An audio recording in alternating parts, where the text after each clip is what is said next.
Hai anak-anak, apa kabar? Bertemu kembali dengan Ibu.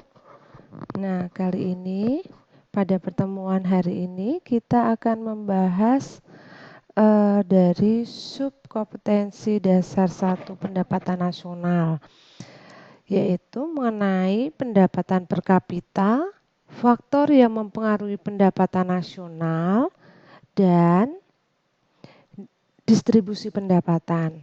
Tetapi sebelum Ibu masuk ke pembahasan sub materi hari ini, Ibu akan mengulang kembali materi pertemuan sebelumnya, di mana Ibu memberikan latihan kepada kalian, yaitu bagaimana menghitung pendapatan nasional. Kita sudah belajar bahwa pendapatan nasional itu bisa dihitung menggunakan 3 pendekatan atau 3 metode. Yang pertama adalah metode produksi, kedua metode pendapatan atau penerimaan, dan yang ketiga adalah metode pengeluaran. Nah, latihan pertemuan sebelumnya Ibu berikan 3 soal. Nah, 3 soal ini akan kita bahas bersama-sama.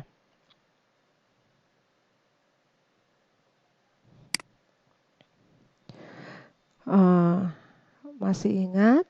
Dan kalian boleh membuka buku masing-masing. Buku paketnya disiapkan, kemudian jawaban dari kalian juga disiapkan. Apabila nanti ada beberapa hal yang masih belum benar, silakan boleh dibenarkan. Nah, soal yang pertama adalah soal nomor 14. Di dalam soal itu diketahui komponen perhitungan pendapatan nasional. Yang pertama sewa tanah sebesar 1 juta, upah tenaga kerja sebesar 500.000, bunga modal sebesar 200.000, laba pengusaha sebesar 10.000, pengeluaran konsumsi sebesar 1 juta, dan pengeluaran investasi sebesar 750.000. Dari soal tersebut, bila pendapatan nasional dihitung dengan menggunakan pendekatan pendapatan, maka berapakah besar dari pendapatan nasional tersebut?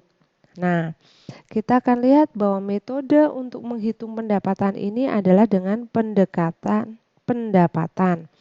Kita tahu untuk menghitung pendapatan nasional berdasarkan pendekatan pendapatan adalah rumusnya Y sama dengan I plus P plus W ditambah R. Ibu ulangi, Y sama dengan I tambah P tambah W tambah R. Pendapatan nasional itu sama dengan I adalah bunga modal yang diterima pemilik faktor produksi modal. P itu laba yang diterima pemilik faktor kewirausahaan.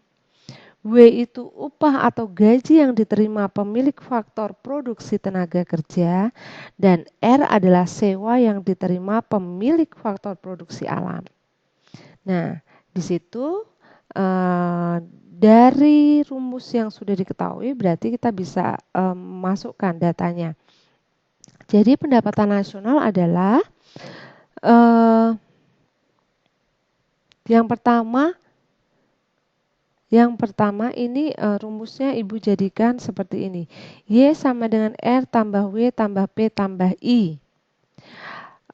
Sewa ditambah dengan upah atau gaji ditambah dengan laba yang diterima pemilik faktor kewirausahaan ditambah I bunga. Nah, berapakah sewanya? Sewa tanahnya adalah 1 juta. Kemudian, berapakah upah atau gajinya? Upah tenaga kerjanya adalah Rp500.000. Lalu, berapa laba yang diterima pemilik faktor kewirausahaan? Nah, labanya adalah 10.000. Kemudian, ditambah dengan I. I-nya adalah modal bunga. Coba kita lihat, modal bunganya Nah, ini di sini bunga modal atau bunga modal ini 200.000. Jadi, pendapatan nasional berdasarkan metode pendapatan adalah 1.710.000 rupiah. Nah, pengeluaran konsumsi dan pengeluaran investasi ini tidak digunakan untuk perhitungan metode pendapatan. Akan digunakan untuk metode pengeluaran. Tuh. Lanjut.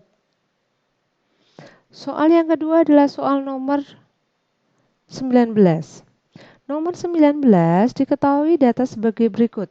Pengeluaran konsumsi 10.000 miliar, menyewakan rumah 5.000 miliar, pengeluaran pengusaha 7.000 miliar, pengeluaran pemerintah 5.000 miliar, ekspornya adalah 8.000 M. Impornya 3.000 M, keuntungannya 5.000 M. Dari data tersebut, kalau ditanya berapa besar pendapatan nasional jika dihitung menggunakan metode pengeluaran. Nah, mari kita lihat rumusnya. Berdasarkan metode pengeluaran, Y atau pendapatan nasional adalah C ditambah I tambah G tambah X dikurangi M. Atau pendapatan nasional sama dengan pengeluaran konsumsi rumah tangga konsumen atau RTK ditambah pengeluaran investasi rumah tangga produsen atau RTP ditambah pengeluaran pemerintah dari rumah tangga pemerintah atau RTG ditambah X ini ekspor dikurangi M impor. Kemudian mari kita masukkan datanya ke rumus tersebut. Pengeluaran konsumsi rumah tangga konsumennya diketahui adalah 10.000 M. Ini. Lalu I-nya atau pengeluaran investasi rumah tangga produsen RTP adalah merupakan pengeluaran pengusaha. Nah, pengusaha ini merupakan rumah tangga produsen. Ditambah pengeluaran pemerintah. Pengeluaran pemerintahnya 5.000. Ditambah dengan ekspornya 5.000 M dikurangi importnya 3.000 M. Jadi, pendapatan nasional dengan metode pengeluaran adalah sebesar 27.000 miliar.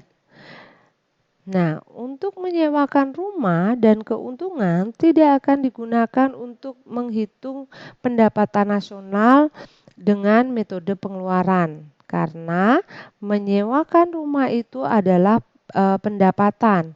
Keuntungan itu juga pendapatan. Ini digunakan untuk menghitung pendapatan nasional berdasarkan pendapatan. Nah, soal selanjutnya adalah soal nomor 33. Bila diketahui datanya sebagai berikut. Pengeluaran konsumsi 20 M, menyewa tanah 10 M, pengeluaran pengusaha 14 M, ekspor 16 M, impor 6 M, keuntungannya 10 M. Jika pendapatan nasional dihitung berdasarkan pengeluaran, berapakah besar pendapatan? Berarti sama ya rumusnya tadi. Y sama dengan C plus I plus G plus X min M. Pengeluaran rumah tangga konsumen ditambah dengan pengeluaran rumah tangga produsen ditambah dengan pengeluaran pemerintah atau rumah tangga pemerintah ditambah ekspor dikurangi impor. Nah, pengeluaran konsumsinya 20 M. Kemudian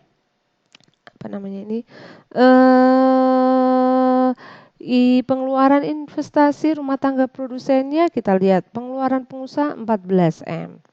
Lalu apakah ada pengeluaran rumah tangga pemerintah? Tidak ada. Adanya ekspor dan impor. Maka pendapatan nasional berdasarkan metode pengeluaran adalah sebesar 44 M. 44 M. Begitu ya anak-anak. Nah, menyewakan tanah ini merupakan pendapatan. Jadi tidak digunakan untuk menghitung pendapatan nasional berdasarkan metode pengeluaran. Begitu juga dengan keuntungan ini. Oke, anak-anak sudah paham sekarang mengenai penghitungan pendapatan? Baik, kalau begitu Ibu lanjutkan untuk materi kita hari ini.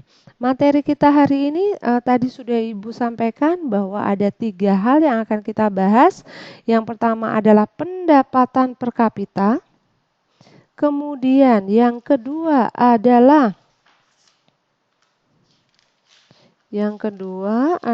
mengenai faktor yang mempengaruhi pendapatan nasional, dan ketiga adalah distribusi pendapatan nasional. Kita lihat sekarang pendapatan per kapita terlebih dahulu. Nah, pendapatan per kapita itu merupakan besarnya pendapatan rata-rata penduduk di suatu negara. Ibu ulangi, pendapatan per kapita adalah besarnya pendapatan rata-rata penduduk di suatu negara. Nah, pendapatan per kapita ini diperoleh dari mana? Diperoleh dari hasil pembagian pendapatan nasional suatu negara dengan jumlah penduduk negara tersebut.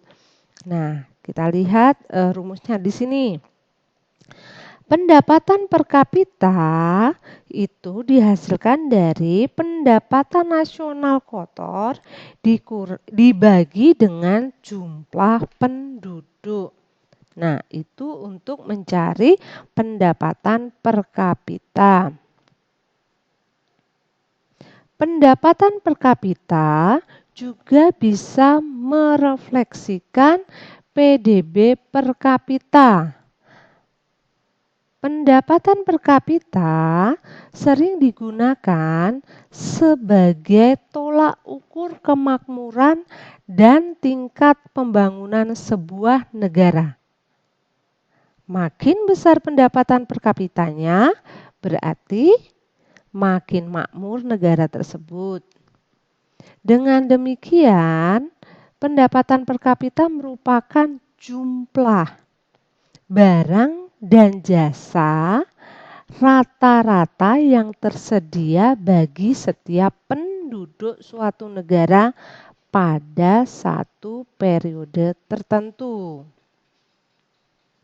Nah, pendapatan per kapita dapat digunakan untuk membandingkan kesejahteraan atau standar hidup suatu negara dari tahun ke tahun. Jadi kalau kita belajar pendapatan per kapita, kita bisa membandingkan kesejahteraan atau standar hidup suatu negara dari periode ke periode selanjutnya. Dengan melakukan perbandingan seperti ini, maka kita dapat mengamati apakah kesejahteraan masyarakat pada suatu negara secara rata-rata meningkat atau tidak.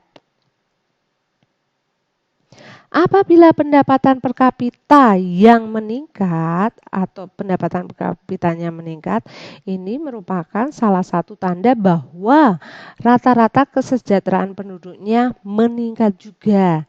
Jadi kalau pendapatan per kapita suatu negara itu mengalami peningkatan, maka kesejahteraan penduduknya pun meningkat. Pendapatan per kapita juga menunjukkan apakah pembangunan yang telah dilaksanakan oleh pemerintah berhasil atau tidak.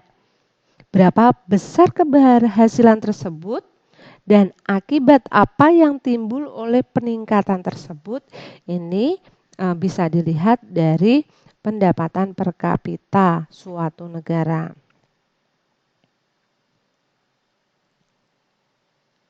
Nah, anak-anak, kalau begitu, apakah terdapat hubungan pendapatan nasional, jumlah penduduk, dan pendapatan per kapita? Jelas pasti ada hubungannya. Pendapatan per kapita diperoleh dari pendapatan nasional pada tahun tertentu, dibagi dengan jumlah penduduk suatu negara pada tahun tersebut. Pendapatan nasional dapat dilihat dari beberapa pendekatan. Nah, Anak-anak, konsep pendapatan nasional yang bisa dipakai dalam menghitung pendapatan per kapita oleh pemerintah suatu negara umumnya adalah PDB atau PNB. Jadi, bisa dihitung atau berdasarkan produk domestik bruto atau produk nasional bruto. Begitu. Nah, untuk mendalami pendapatan per kapita, kalian boleh melihat 2 link YouTube yang sudah Ibu berikan. Lanjut anak-anak. Nah, sekarang kita akan lihat faktor yang mempengaruhi pendapatan nasional. Ternyata faktor yang mempengaruhi pendapatan nasional itu ada 3. 1. Permintaan dan penawaran agregat. Kemudian yang kedua, konsumsi dan tabungan. Dan ketiga, investasi. Jadi, investasi, konsumsi dan tabungan, permintaan dan penawaran agregat itu merupakan faktor yang mempengaruhi dari pendapatan nasional. Kita lihat satu persatu. Nah, permintaan agregat menunjukkan hubungan antara keseluruhan permintaan terhadap barang-barang dan jasa sesuai dengan tingkat harga. Permintaan agregat itu apa? Permintaan agregat adalah suatu daftar dari keseluruhan barang dan jasa yang akan dibeli oleh sektor-sektor ekonomi pada berbagai tingkat harga. Nah, kalau penawaran agregat apa anak-anak? Nah, penawaran agregat itu adalah hubungan antara keseluruhan penawaran dari barang-barang dan jasa yang ditawarkan oleh perusahaan-perusahaan dengan tingkat harga tertentu. Jadi, jika terjadi perubahan permintaan dan penawaran agregat, maka perubahan tersebut pastinya akan menimbulkan perubahan-perubahan pada tingkat harga, tingkat pengangguran, dan tingkat kegiatan ekonomi. Adanya kenaikan pada permintaan agregat cenderung mengakibatkan kenaikan tingkat harga, yang selanjutnya akan mengurangi tingkat pengangguran. Dan sebaliknya. Nah, jadi permintaan dan penawaran agregat ini akan mempengaruhi pendapatan nasional. Kemudian bagaimana dengan konsumsi dan tabungan?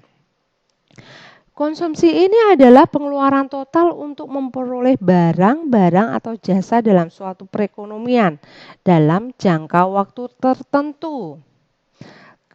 Sedangkan tabungan ini adalah bagian dari pendapatan yang tidak dikeluarkan untuk konsumsi. Konsumsi dan tabungan ini memiliki hubungan yang sangat erat dengan pendapatan. Nah, kalau konsumsinya semakin besar, maka pendapatan nasionalnya juga akan terpengaruh. Begitu juga dengan tabungan. Nah, yang terakhir yang mempengaruhi adalah investasi. Apa sih investasi itu? Investasi adalah belanja pada barang kapital baru dan tambahan untuk persediaan. Contoh, bangunan dan mesin baru yang dibeli perusahaan untuk menghasilkan barang dan jasa ini merupakan investasi dari perusahaan tersebut. Jadi kalau dia mengeluarkan tetapi untuk jangka panjang ini merupakan investasi. Nah, yang terakhir, submateri yang terakhir dalam pendapatan nasional ini adalah distribusi pendapatan. Nah, anak-anak, kita sudah mempelajari pendapatan nasional itu apa, pendapatan per kapita apa, bagaimana menghitung pendapatan nasional berdasarkan 3 metode. Kemudian bagaimana menghitung pendapatan per kapita. Lalu apa sih faktor-faktor yang mempengaruhi pendapatan nasional? Nah, yang terakhir, apabila pendapatan nasional sudah diketahui, lalu bagaimana distribusi pendapatannya? Kalau kita bicara mengenai distribusi pendapatan, itu artinya bagaimana tingkat penyebaran pendapatan di suatu wilayah atau daerah ataupun negara secara luas. Apakah distribusinya menyeluruh atau distribusinya kurang? Anak-anak, distribusi pendapatan nasional ini merupakan unsur penting untuk mengetahui tinggi atau rendahnya kesejahteraan atau kemakmuran suatu negara. Jadi kalau kita mau lihat kesejahteraan atau kemakmuran suatu negara, kita lihat distribusi pendapatannya seperti apa.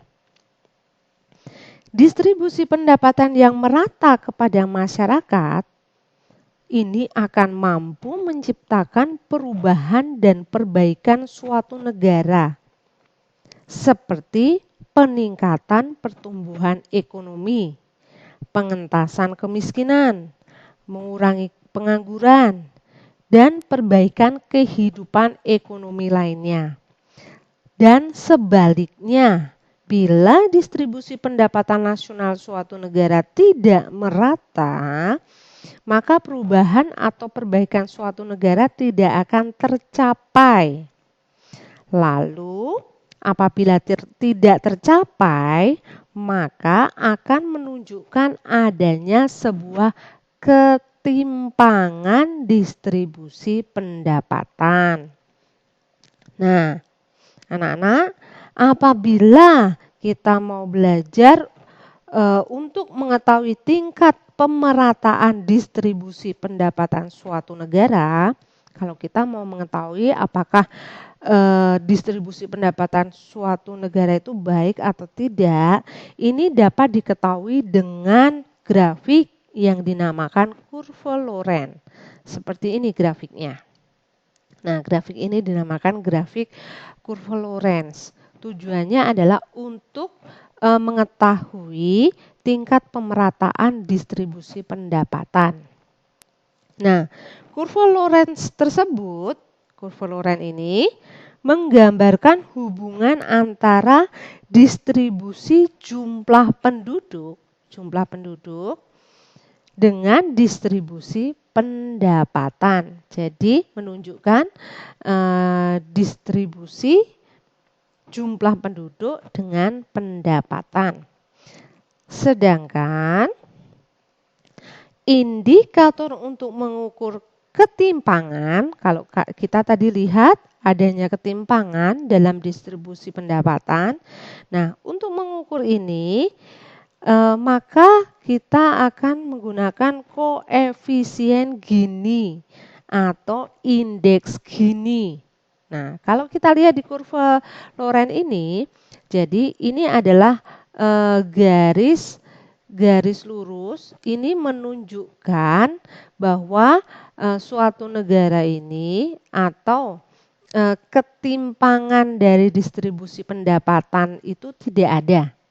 Maka kalau suatu negara kurva Lorenz-nya adalah garis lurus seperti ini, maka ini dinamakan bahwa pendapatan nasional itu didistribusikan dengan merata. Tapi kalau kurvanya semakin turun atau seperti ini nih, maka ada ketimpangan dalam distribusi pendapatan.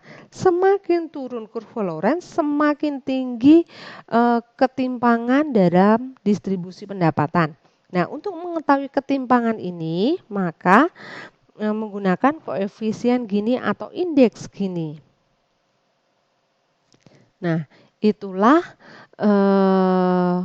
pemahaman mengenai distribusi pendapatan. Nah, anak-anak, untuk tambahan dan pendalaman materi terkait dengan distribusi pendapatan, kalian boleh melihat 4 link YouTube yang sudah Ibu berikan. Nah, silakan kalau untuk memahami lebih detail, lebih dalam lagi mengenai distribusi pendapatan. Lalu di akhir dari materi ini, Ibu akan berikan latihan sekali lagi, ini terkait dengan pendapatan per kapita. Nah, latihannya apa? Kalian buka buku paket, lihatlah halaman 13. Di sana ada artikel. Nah, dalam artikel itu ditunjukkan adanya pendapatan per kapita Indonesia bisa tembus 345 juta rupiah tahun 2045. Nah, dari artikel itu di bawahnya ada 3 pertanyaan. Silahkan pertanyaan itu dijawab. Tuliskan di buku tulis ekonomi, lalu difoto dan dikirimkan ke Ibu di link yang sudah Ibu berikan sebelum PJJ berakhir. Anak-anak, demikian materi yang Ibu sampaikan untuk materi terakhir dalam kompetensi dasar pertama pendapatan nasional. Tetap semangat, jaga kesehatan, jaga kebersihan, selalu tetap di rumah saja dan jangan keluar rumah apabila memang tidak penting dan tidak perlu sekali harus keluar rumah. Gitu. Silakan gunakan waktu kalian sebaik-baiknya dan pertemuan berikutnya nanti kita akan mengikuti penilaian harian. Kalian semua akan mengerjakan penilaian harian di mana soal-soalnya bentuknya adalah uraian pemahaman terkait dengan pendapatan nasional. Yang kedua adalah perhitungan pendapatan nasional. Apabila masih ada beberapa materi yang masih sulit untuk dipahami, silahkan langsung sampaikan sama Ibu. Ibu terbuka dan akan membantu kalian. Demikian yang Ibu sampaikan. Terima kasih banyak dan sampai ketemu dalam PJJ berikutnya. Tuhan memberkati.